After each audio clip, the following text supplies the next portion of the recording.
My name is Artene. I'm also talking about animal experimentation. Imagine a world where people still suffered from smallpox, which was a devastating disease that's killed millions and millions throughout history. Smallpox has almost been eradicated from the Western Hemisphere as a direct result of animal experimentation. Smallpox still actually does exist in some third world countries because of technological issues, like no one can give them vaccinations for it. This leads me to my claim that animal experimentation for medical purposes benefits society. And what I mean by medical purposes is not including cosmetic purposes like shampoo and whatever, stuff like that. It benefits society in a few ways. First, it reduces human suffering. Second, it benefits the animals themselves. And third, it's difficult, if not impossible, to test some products without the use of a living body. Okay, so my first point is that it reduces human suffering. Many diseases nowadays are able to be treated or cured because of animal experimentation, breakthroughs because of animal experimentation. The first one I already stated was smallpox. Smallpox was, some farmers saw that if someone was exposed to cowpox from cows, that they were immune to the smallpox virus. So they basically got the cowpox virus and vaccinated some little child, and he was immune to smallpox.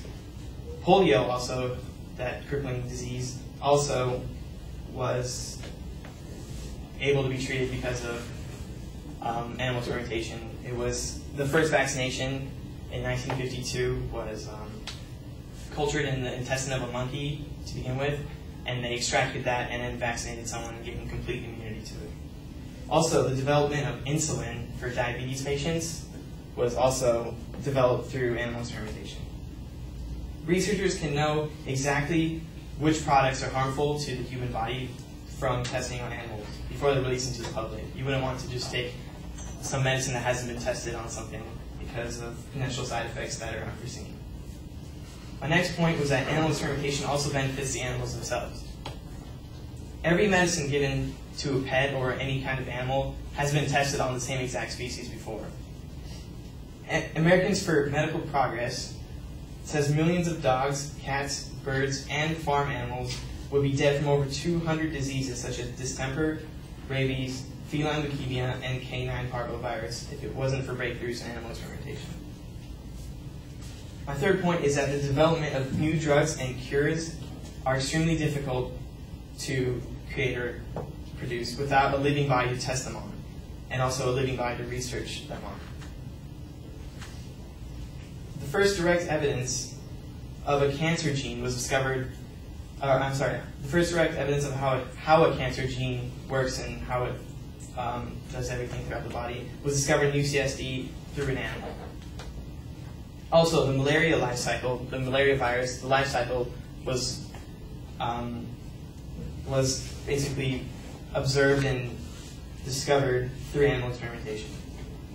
In the last century, 71 of the 103 Nobel Prizes for medicine and physiology were given to scientists and researchers and organizations who use animals in their experiments. So obviously they're doing something right. In conclusion, animal experimentation benefits society because it reduces human suffering, it helps the animals themselves, and provides an easy way to test and research new treatments and cures for diseases.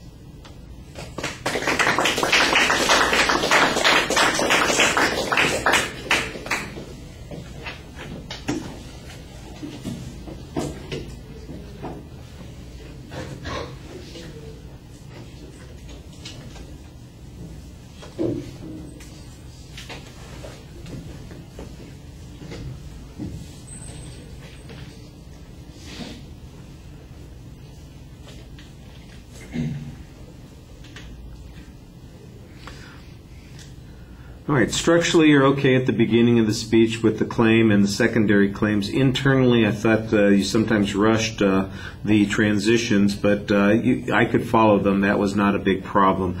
I think your proof is where there is a little bit of problem because you've got historical examples, but we don't get any source citations on them, and they're only partially described. On your second point, I thought that you had a good piece of information, but you only had the one quote on that particular particular point. It's a little bit conclusionary, and I think that as a consequence, it's not a very strong point. It seems to rush by, even though it's got what I think is probably a very good piece of testimony on it, but it's underdeveloped. The third point seems to me to be where most of the controversy is going to be about whether or not research using animals is required in order to make progress. And you have a couple of indicators that that's the case. You have the one piece of factual data about the Nobel scientists or the Nobel Prize winners who've used research involving in animals, although I'm not sure that getting a Nobel Prize means that we're making any progress.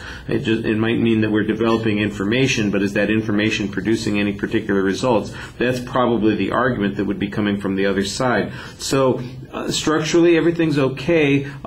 Same sort of thing that I've seen in a couple of other speeches, that you've got a little bit of information on each of the points, but when it comes to sufficiency, I think you're missing a trick here, and you need to provide a little bit more data.